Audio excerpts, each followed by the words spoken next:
First thing in the morning, the chief priests, together with the elders and scribes and the rest of the Sanhedrin, had their plan ready. They had Jesus bound and took him away and handed him over to Pilate. Pilate put to him this question, "Are you the king of the Jews?"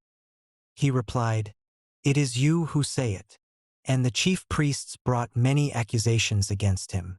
Pilate questioned him again, "Have you no reply at all? See how many accusations they are bringing against you." But, to Pilate's surprise, Jesus made no further reply. At festival time, Pilate used to release a prisoner for them, anyone they asked for. Now a man called Barabbas was then in prison with the rebels who had committed murder during the uprising. When the crowd went up and began to ask Pilate the customary favor, Pilate answered them, "Do you want me to release for you the king of the Jews?" For he realized it was out of jealousy that the chief priests had handed Jesus over. The chief priests, however, had incited the crowd to demand that he should release Barabbas for them instead. Then Pilate spoke again. "But in that case, what am I to do with the man you call king of the Jews?" They shouted back, "Crucify him." Pilate asked them, "What harm has he done?" But they shouted all the louder, "Crucify him."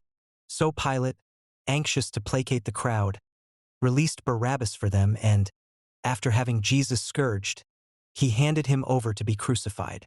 The soldiers led him away to the inner part of the palace, that is, the praetorium, and called the whole cohort together. They dressed him up in purple, twisted some thorns into a crown, and put it on him. And they began saluting him, "Hail, King of the Jews!" They struck his head with a reed and spat on him, and they went down on their knees to do him homage. And when they had finished making fun of him, they took off the purple and dressed him in his own clothes. They led him out to crucify him. They enlisted a passerby, Simon of Cyrene, father of Alexander and Rufus, who was coming in from the country, to carry his cross. They brought Jesus to the place called Golgotha, which means the place of the skull. They offered him wine mixed with myrrh, but he refused it. Then they crucified him and shared out his clothing, casting lots to decide what each should get. It was the third hour when they crucified him. The inscription giving the charge against him read, "The King of the Jews." And they crucified two bandits with him, one on his right and one on his left.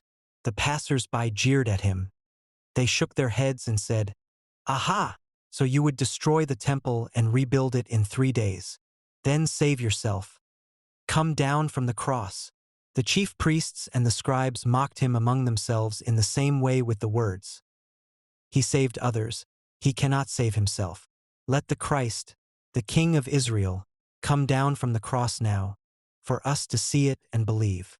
Even those who were crucified with him taunted him. When the 6th hour came, there was darkness over the whole land until the 9th hour. And at the 9th hour Jesus cried out in a loud voice, "Eloi, Eloi, lama sabachthani?" Which means, my God, why have you forsaken me?" When some of those who stood by heard this, they said, "Listen, he is calling on Elijah."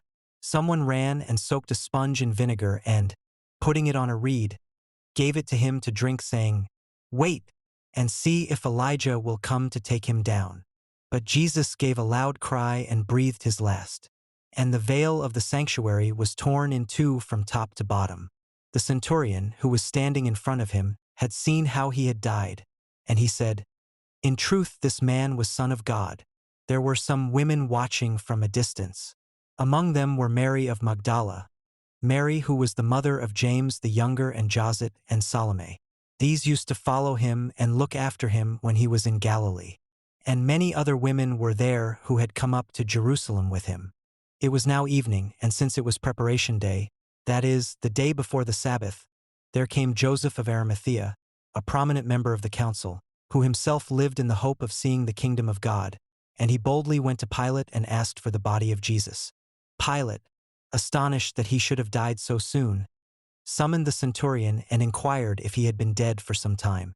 Having been assured of this by the centurion, he granted the corpse to Joseph, who bought a shroud, took Jesus down from the cross, wrapped him in the shroud, and laid him in a tomb which had been hewn out of the rock.